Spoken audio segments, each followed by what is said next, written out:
Hi, this is Tanya, and I just thought I would make a short video. Um, I don't know if I should just say targeted individual or just a traumatized individual or a individual that has been afflicted by the devil or just childhood trauma, just stress of everyday life in the world. There's a lot of different things going on. With myself and others. And I just don't want to blame it on this time of the year, but this time of the year can be a lot for people in general. But a lot of us are targeted individuals, and a lot of us have been gang stalked. And I just, don't like to keep saying targeted individual, but that's, people can relate to that. If I just say that we've been bullied for years, are traumatized. Either way, traumatized, bully, gang stalk, targeted, whichever one you want to use. So when you are on a mission from God and you are disobedient and you don't listen to what it is that God is telling you to do, or if you're not cutting off people that God is telling you to cut off, and you kind of just use your free will to kind of do what you want to do, then 9 times out of 10 you get afflicted by the devil, whether that is in your health, whether that is financially, emotionally. The devil can afflict you all different types of ways. He could afflict you with certain spirits. The devil comes in and he damages you. He makes you dirty, right? So now you're dirty and, you're disobedient. So now you have to go back to God and ask God to cleanse you or take some of these things off of you or away from your life.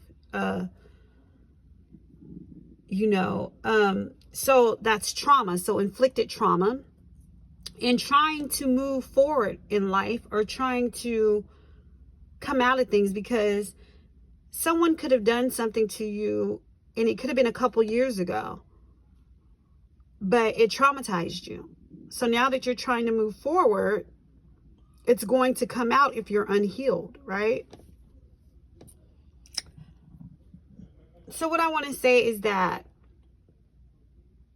I was not in a situationship, because to me a situationship is where you meet someone and you guys have a sexual encounter, and it's kind of a situationship. You guys are not really together, but together, but not really together, But, I haven't had one of those for over 4 years. So I wouldn't call this thing a situationship. I wouldn't even call it a relationship. I would call it a talkaship. So when you've been traumatized, and when you have been excluded from the world or been bullied by the world, and you pass through some loneliness and you feel like, I'm ready to get out there. I'm ready to start back dating. I'm ready to do this, that. And so you open yourself up for someone to come in. But, when that person comes in, it's like, uh-oh, this is a red flag. This is a red flag. These are some of the things that I dealt with in my previous relationship. And if that person, like people say, like, oh, well, I'm not your past, or I didn't hurt you. Like, I'm not the person from your past. And that might be true, but if that person possessed some of those same qualities,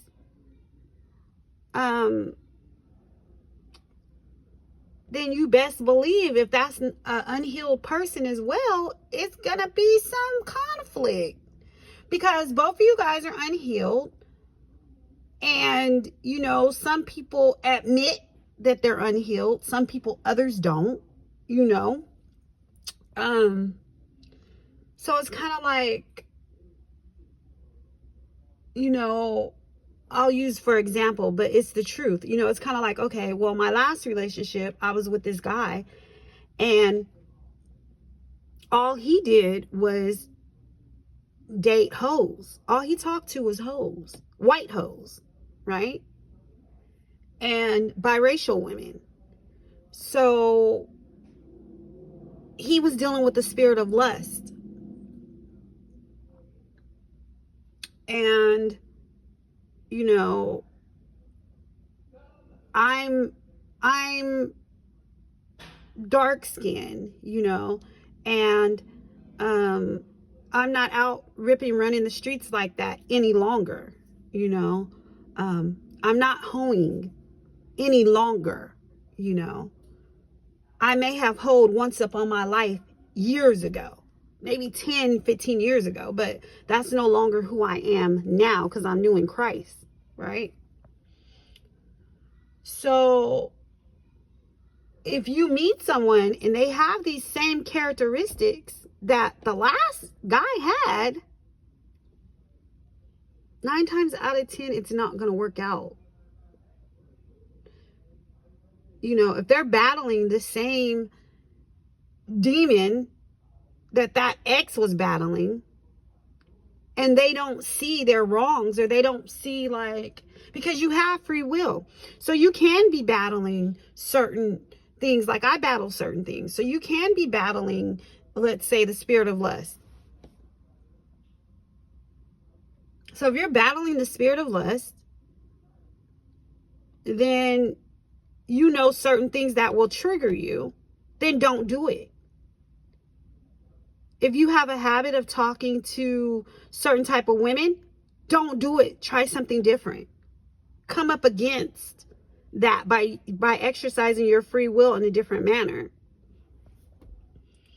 And then, you know, you just got to be, you know, you got to be wise sometimes in some situations, because it's very rare. If a man has dated all his life, if a man has dated nothing but white women or biracial women or light complected women, that is his free will, right? So that is his preference. So whether he's dating women that are hoes that are that way, say if that he's clean from the spirit of lust, 9 times out of 10, that's just his preference of woman, and that's what he's going to end up for. That's what he's going to go for. Not all the times, but majority of the times, that's what it is. So if you're a dark-skinned woman like me, that wouldn't be in my best interest to really open up all the way to a man like that, right? Because it's a strong, big possibility that he might hurt me. Or it's a strong possibility that love might win. You know, it's a gamble. You know, but that's what I kind of wanted to talk about. You know, just, I don't know. I think that sometimes you can get in situations, and when things don't work out right, or for whatever reason, like I had got myself into a situation, and I really did like the guy. He had great qualities about himself, you know, a very funny, charming, caring guy, easy to talk to guy. But, you know, if I had to be honest, I had to be honest. There were some things that, you know, were red flags for me that just, you know, I've been traumatized from previous relationships, you know, and so I was trying to, like, every day I would, like, I don't even know, we weren't even really together, let's be honest. I don't even know what, like I said, we were talking. So every day I would, like, break off that friendship or break off that situation. You know, it's every day like, okay, well, I'm good. Like, I don't want to do this. Like, and I would be forthcoming and try to tell this person, like, look, this is too much for me. Like, you know, and I try to pull away. And then the person would, like, you know, call me out the blue or whatever. And I think we did that to each other, where we would kind of, like, because we were kind of bonded in a way, a really odd way. And then we kind of would break off from each other and then say we weren't going to talk to each other. Then the other person would call and do this and do that. But I think that this person had confided what he was going through with me to a friend that I wouldn't be friends with in a million years. So when he confided in this person and, you know, he started confiding these things to this person, and I think this person gave him whatever kind of advice he wanted to give him. But it's so weird because, let's be realistic. When you start confiding certain things into other people, you got to look at the person you're confiding those things into. So that's like if I have a friend. So if I'm going to confide to a friend about the guy, right? So I'm like, oh, girl, he this, he that, he this. Well, how can I do that if this friend has no relationship? This friend can't keep a steady relationship. This friend has problems dating in their own, like, relationships, right? So that friend couldn't give me a really fair outlook on what it is that I'm talking about when it comes to this guy. Because this person is not doesn't have any healthy relationships themselves. So when you go to confide in people or tell people about certain things about a person, make sure that that person is healthy or that person has healthy relationships themselves. You know,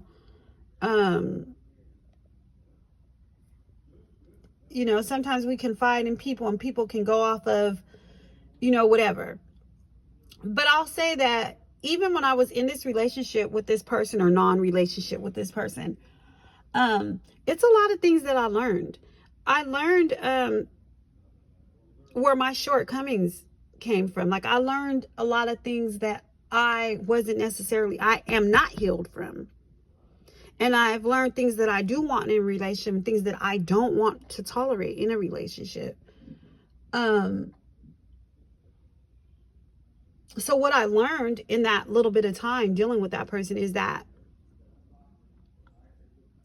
I'm very quick to walk away. It doesn't take much for me to walk away.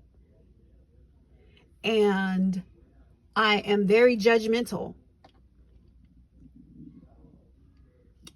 And I'm judgmental. It's quick for me to walk away. And I'm triggered very easily.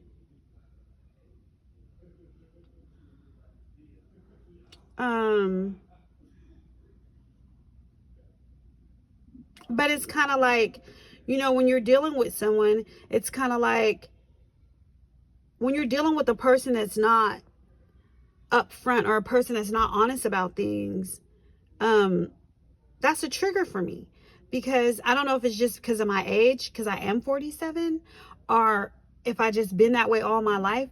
But I'm very open and, and I do have some codependency issues, and that came from the trauma as well. But I'm very open, and I like truth. Don't lead me on. Don't lead me astray. If you say I'm not talking to no one, it's just me and you in this situation, then let it be me and you in the situation. If we have a regular argument or whatever, we might have an argument and I block you for so many hours or whatever the situation is. And then when we start back talking, or you call out the blue, I call out, we're back talking. And it's like, oh, you don't tell me that you've been talking to someone else, but I find out you've been talking to someone else, which I think that the person was the whole time talking to other people. But hey, and you say, oh, well, I stopped talking to you because, oh, well, you blocked me. So yeah, I start talking to so-and-so, or you did this. So I start talking to so-and-so. Like, I know you kind of just told me that you loved me and cared about me, and you're already talking to so-and-so. You're already doing this. You're already doing that. Like, so it didn't mean anything. Like, and I blame myself for even getting involved with this person, honestly, because it's like, first off, it's an age difference. But it doesn't matter. Let me go back to the age. The age really does not matter. At first it did, because first off, I'm not a cougar. I do not go preying on young guys. This is probably be the first young guy that I ever even would have taken serious. Like I ever even actually developed feelings for. I don't like young guys. Like there's nothing about a young dude that really I like. But this young guy, it was something very different about this young guy that I actually did appreciate. But so maybe it was because of his, but I don't want to say it's because of his age, because the guy that I was dating before then, he was older than me. Like he's like 54 now, and he was displaying the same, you know, things, you know, and I just think that it comes from the spirit of lust. But he was doing the same thing, acting the same way. You know, a man is going to be a man until a man decides that they want to use their free will to come out of whatever it is that they're doing. So if a man decides like, look, I'm tired of sleeping with this girl, that girl, this, that, and I want to get into a relationship and I want to take something really serious. And, you know, and when you're dealing with a man, if a man tells you, oh, you got to heal from this, like, oh, this and this and that, that might not be the man for you, because we all are on a healing journey. We're going to forever come short, and we're forever going to be healing. You know, or if a man tells you that, I think we should just be friends, that's because he's not finished doing what he's doing, or you just haven't captured his attention like that.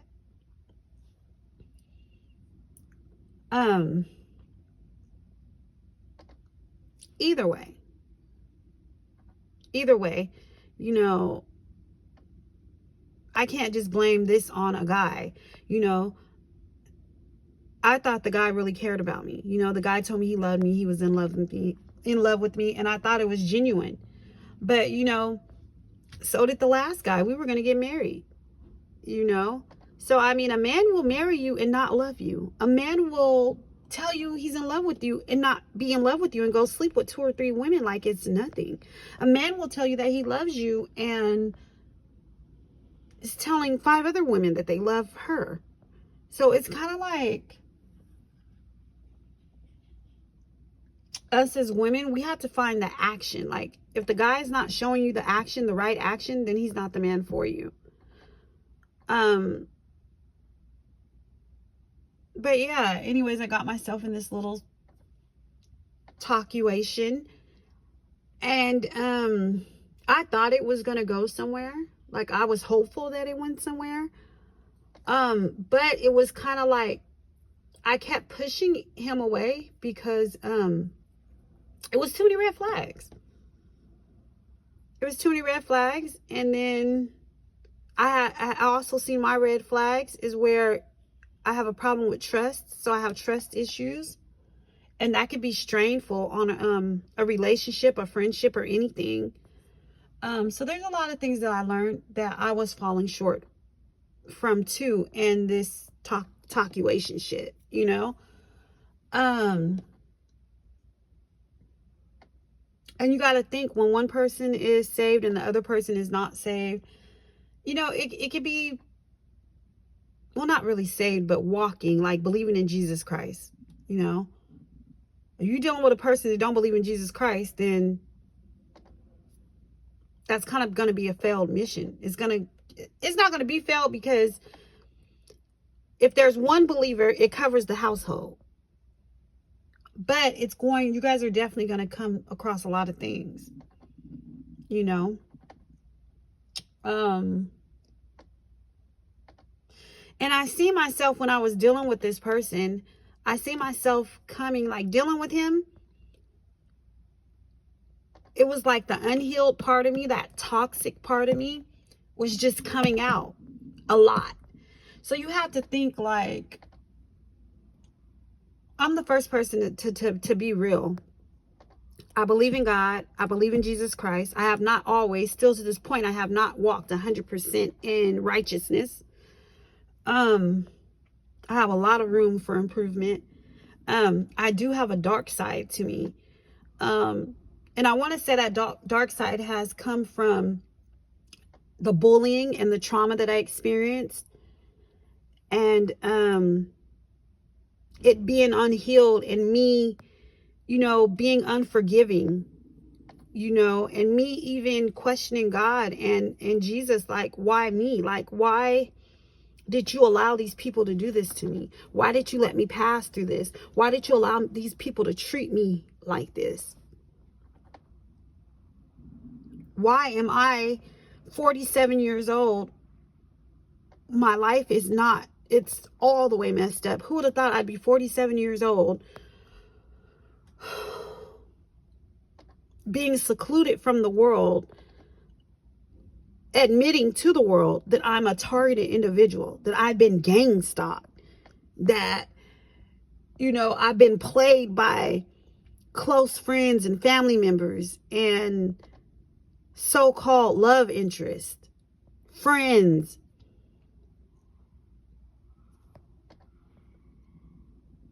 That I have been dealing with poverty. That I can't hold a job due to all of the trauma that I have been through.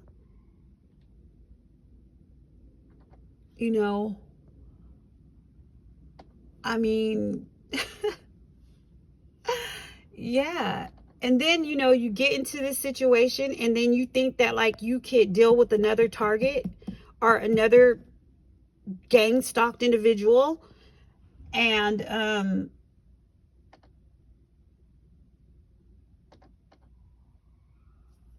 it's kind of hard because they're still dealing, everyone that's gang stalked, targeted, whatever, 9 times out of 10, you're still battling, you're still dealing with whatever demonic entities that the devil has inflicted you with. So if you're dealing with the succubus spirit, or, idolatry, or idolization, or an anger spirit, a depression spirit, whatever spirit that you're dealing with, it's going to be hard until you address it and you give it to God, and that you use your free will righteously. Till then, you're still going to be doing, you're not part of the world technically if you turned yourself over to God, but you're still going to be off of that playing field. You're still going to be connected to that playing field until you come all the way out of that, until you address it, and I'm just looking at this whole situation I've been in. It's like, I kind of do this to myself because I go head first into relationships or head first into situations, and I give people the benefit of the doubt, and I think, like, okay, well, this didn't work out, but we're good. Like, it's good. It's good. But the whole time, it's like, the person may have been, like, recording you or trying to, like, tell other people about you, but not really explaining about their own self and what their part in it was, or how their shortcomings, or what their shortcomings really are in a situation, But I'm gonna always keep it 100 about who I am as an individual, or where my shortcomings come from, or what I've done or didn't do. And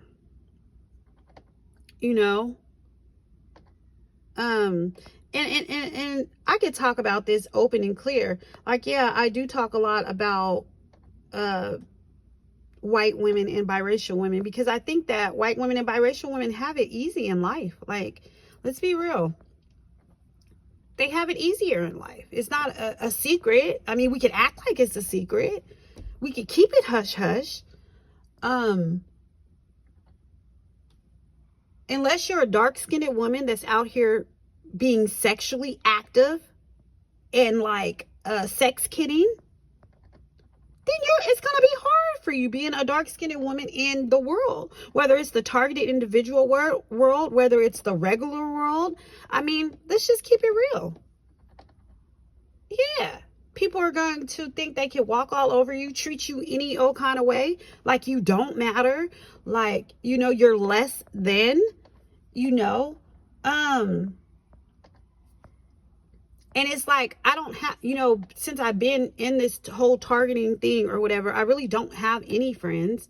I thought I did before until they all got stripped away and exposed. But, you know, um, I've never been a big fan of white women as far as friendships go. I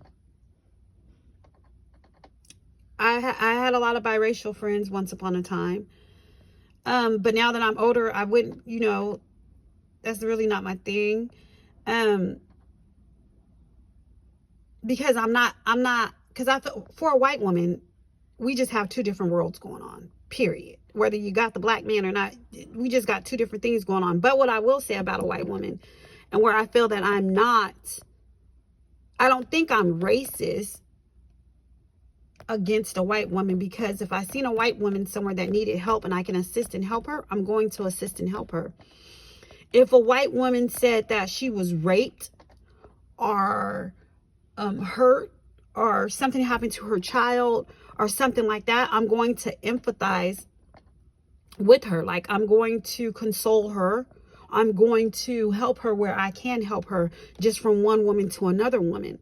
So when I look at it that way, I don't think that I am so-called racist when it comes to that. But just befriending a white woman and we like that and that, no, that's not never gonna be that. That's not what that is. No, I don't care if she's got biracial kids. I don't care if she's been dealing with black men all her life. No, that's not what that is. I don't care if it's a regular white woman or a hood white woman. That's not what it's gonna be. If it's a biracial or light-skinned woman, I'm not underneath you. I don't work for you. I'm not underneath you. I don't work for you. What God has for me is for me. What you have for you, or what the world has for you, is for you. What God has for you is for you.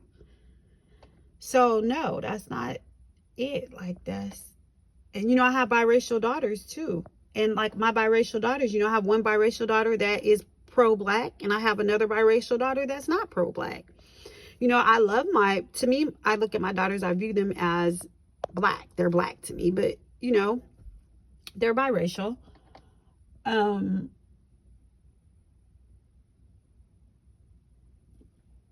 don't know. Like, yeah, so that's how I kind of view that. And I think men are attracted to white women, biracial women, Hispanic women. They're attracted to everything but a black woman, a dark black woman. Now they'll date a brown dark woman. I mean, a brown woman, a brown black woman.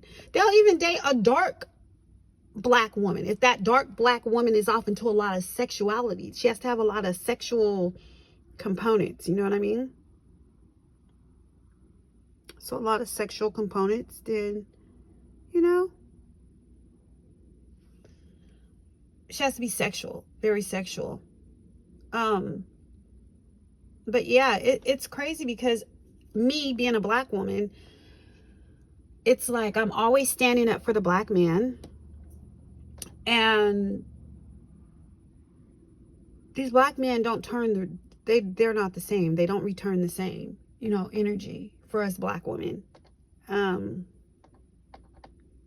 So yeah, that's kind of what I feel. And I gave it to God, and I know that God is dealing with my heart.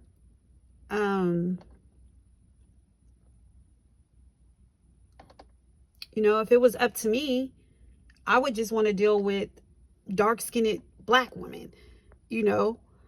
That would just be me. What's wrong with that? But I do see what's wrong with it. But, if that was me. But no, since I'm going off of God and Jesus Christ, I know I can't just deal like that. So, yes, I gave this issue to God so God could deal with that for me. But, yes, I don't want to date a man that has been dealing with white women. No, there's no, none of that. We're not doing that. If you can sit up and lay it with a white woman, you can't sit up and lay with me. No. And I know a lot of people are wondering, well, how do you have biracial children?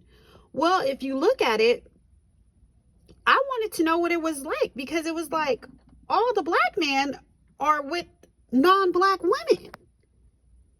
So let me see what it is to deal with a different nationality of man.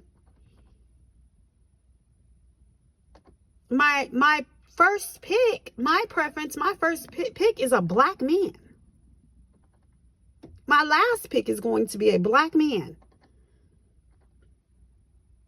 Now, whatever God has for me and whatever God sends in my life, my way is just what it is. But when I was running the streets, doing this, doing that, I ran across a couple of white men that I dealt with.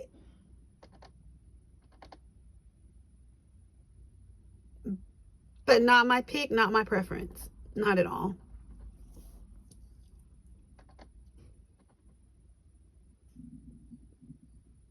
You know, there's some things that, you know, that I'm not perfect. Not at all.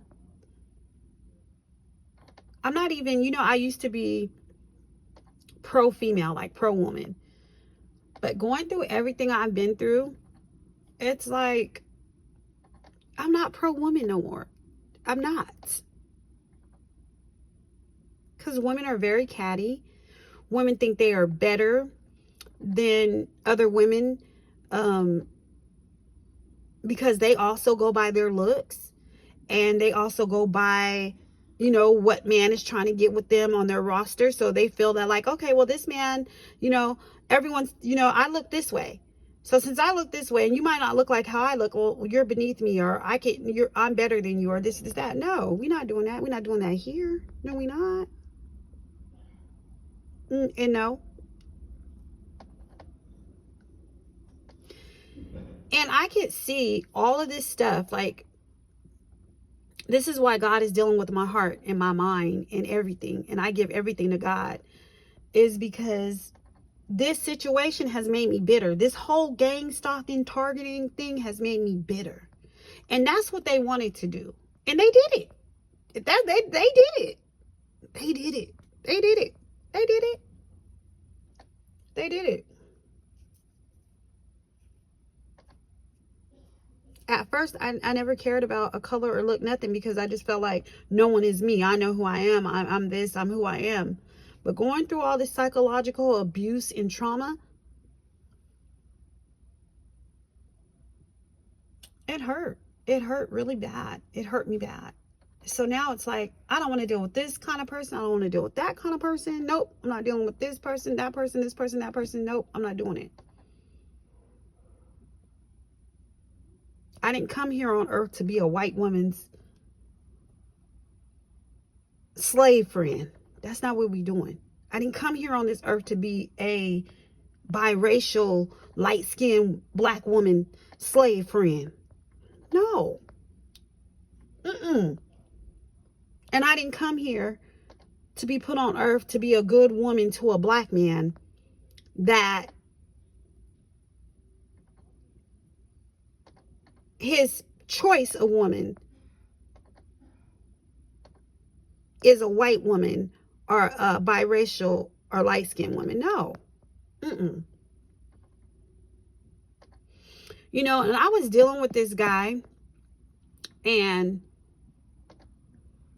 I'm a giver. I've always been a giver. Anybody that knows me knows that I am a giver. I don't even have much. But what I do have, I'll give, or it's not nothing, because I feel like I'm the type of person, I feel like it'll come back around when it decides to come back around. It's going to come back around. You know what I'm saying? And since going through all this targeting stuff, bullying, gang stalking, I have struggled hard, like struggled bad, poorly. But so it's like, I'm always broke. I feel like I'm always broke. So it doesn't matter. When I get something, I'm going to be broke anyways. The money's going to come and it's going to go. The money's going to come again and it's going to go. That's how I really feel. So I'm a giver. I've always been a giver. Since I've been a kid, I've been a giver. But you would have to know me to know that's just who I am genuinely. That's not fake. That's not like, I'm not trying to give to you to keep you as a friend. I'm not trying to give to you for this or that reason. I'm giving because that's just that's just genuinely who I am. That's just me. I don't know why I'm that way. Like, a lot of times I hate that I am that way sometimes, because especially when people think they're getting over on me or trying to use me, it's kind of like, dang, that sucks. That sucks. That sucks. You took my kindness as weakness. That sucks for you. It don't suck for me. It just sucks for you because I'm who I am, but it sucks for you because I'm not putting my energy into you no more. So it was like this guy, right? So, like I said, a man will pay for what it is that they want. You could be 10,000 miles away from a man. If a man really wants to see you, he gonna make that trip. He gonna get the money. He gonna make a trip. He gonna come see you.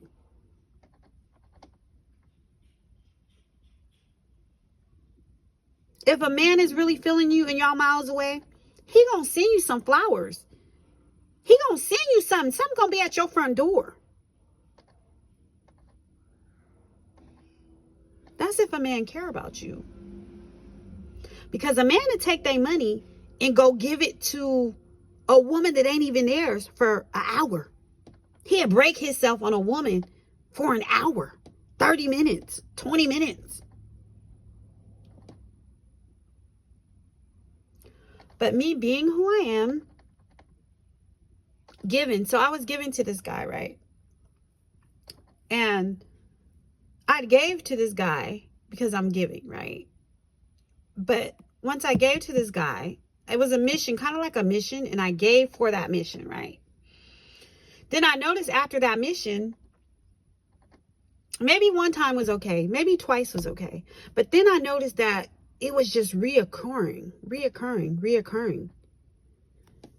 And then the guy had nerve enough to call me a cougar. Now, when I look up, I think a cougar is a woman that preys on someone that's younger, a younger male, and that's used for money and all this stuff. I don't know what that really is all about. But it was just like, dang, I am really foolish, because I thought, if anything, we had a genuine friendship. At the basis, we had a genuine friendship. And I thought that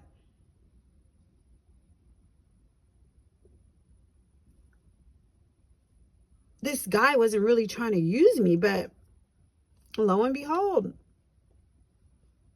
it turned out to the guy really trying to use me. And it was like,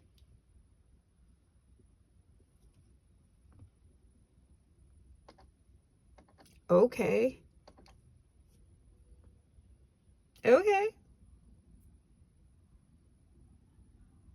That's cool. Now I just see who you are, how you are. Because when you get your money,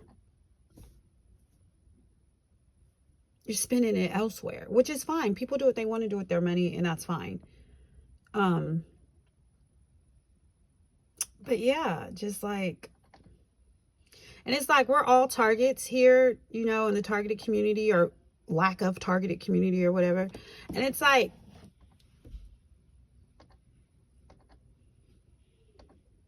no one is really friends in this community. Everyone dislikes everyone. Well, I dislike a lot of people. That's just who I am right now. That's just my outlook on people right now. Like,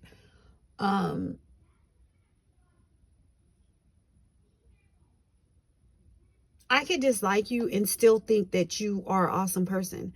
I could dislike you and still think you have good content.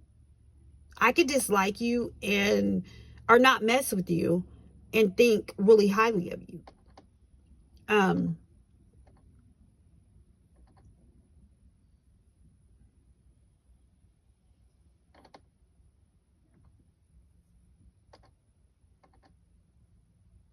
But I ask God to take away this bitterness and this anger, because that's what it is ultimately. Going through all this stuff, the devil was able to afflict me with bitterness and anger. So when you're working off of bitterness and anger, you're just going to find you're going to find anything wrong about someone or something or a situation, right? And so that's what I've been dealing with. And it's been eating me up really bad because the stereotype of a bitter black woman, right? I used to not really know what that meant or what that was like. But now I know, after you go through life and you see the world treat you a certain way and people treat you a certain way and take your good heart or your kindness for weakness over and over again, it'd be a bit too much. You know, I'm not perfect. I have said some horrible things about people, you know.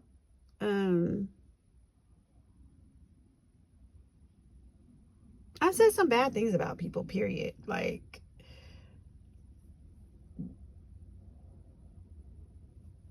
you know, I just don't like anyone right now. And it's sad to say, like, I don't like, and I guess I don't like anyone right now because every time I open up to someone or open up, it just is horrible. You know, it just doesn't go well, you know. But, you know, I'm trying to, you know, I got this anger class that I'm taking up. You know, I gave my issues to God. I'm taking up an anger class. I ordered a codependency workbook. So I'm doing the codependency workbook.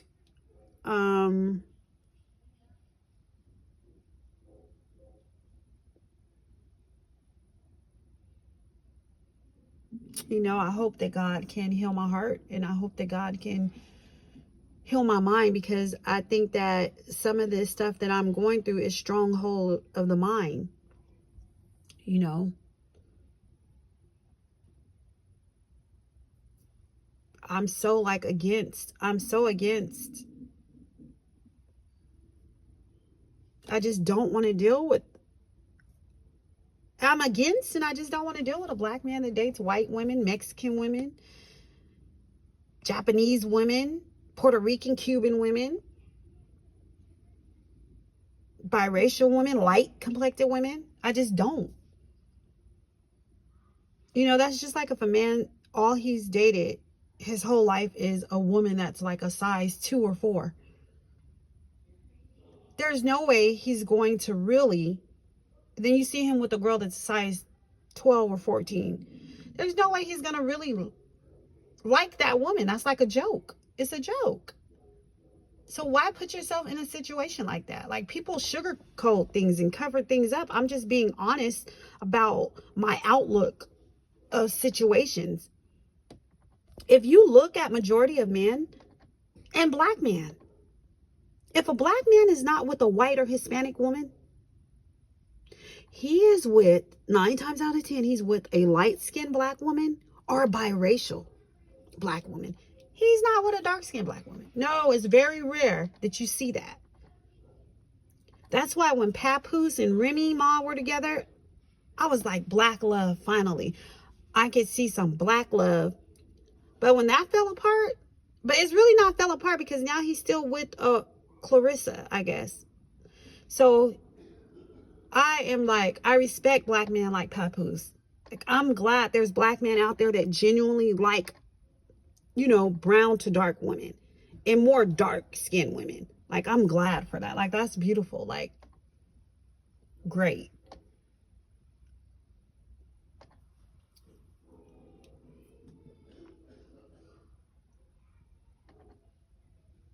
And the world is crazy, because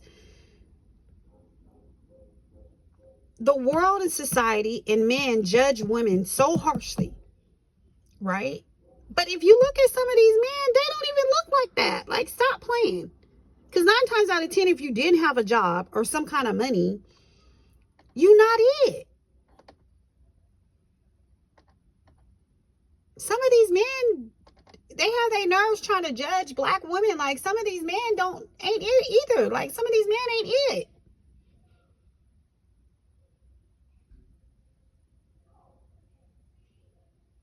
But it's the truth. We know that a not so nice looking black man does great in society against a not so nice looking black woman.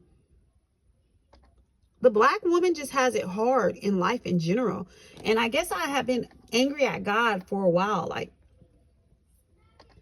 because we can do like your bloodline and this and this and this and that and this and this and that. But you got to be real. God created all of this. He created all the bloodlines. He created this. He created that. And I just asked God, like, why would you make me a dark-skinned woman to be hated by the world and not accepted by the world? Like, that seems like I had a really like a big thing with God, like trying to figure out, like, are you racist towards me too? Like, are you racist towards me too, God?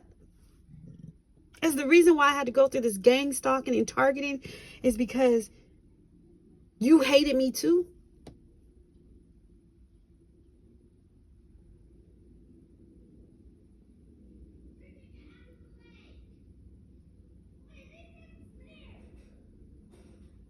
Because I look at life and I look at these white women got it easy. These Mexican women got it easy. These biracial women got it easy. These light-skinned women got it easy. Then when it comes to black women, especially dark-skinned black women, we gonna let the whole brown skin thing go because they somewhere in the middle. But we gonna really go for the dark-skinned black woman? It's a mess. It's a mess. It's like really like we didn't create ourselves. So God created us. So it's kind of like,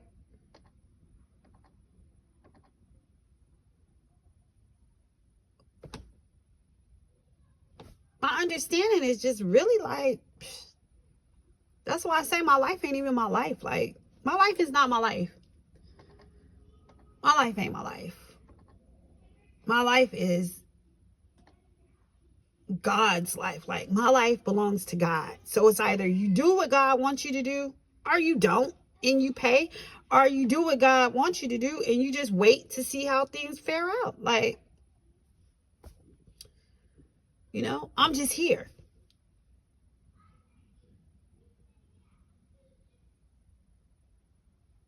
You even got African women.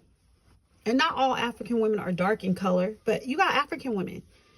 And the Africans stick together as unity. They're strong in unity. They have respect for one another. That you don't see that with the black race of people.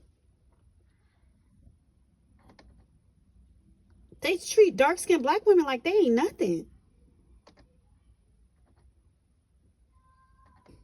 And wonder why we angry, why we mad. These men take their money, they spend it on white, Mexican, biracial women, light-skinned women. Black woman got to go work and fend for herself 9 times out of 10. Everything is harder for the dark-skinned black woman. While everything is handed to all these other people.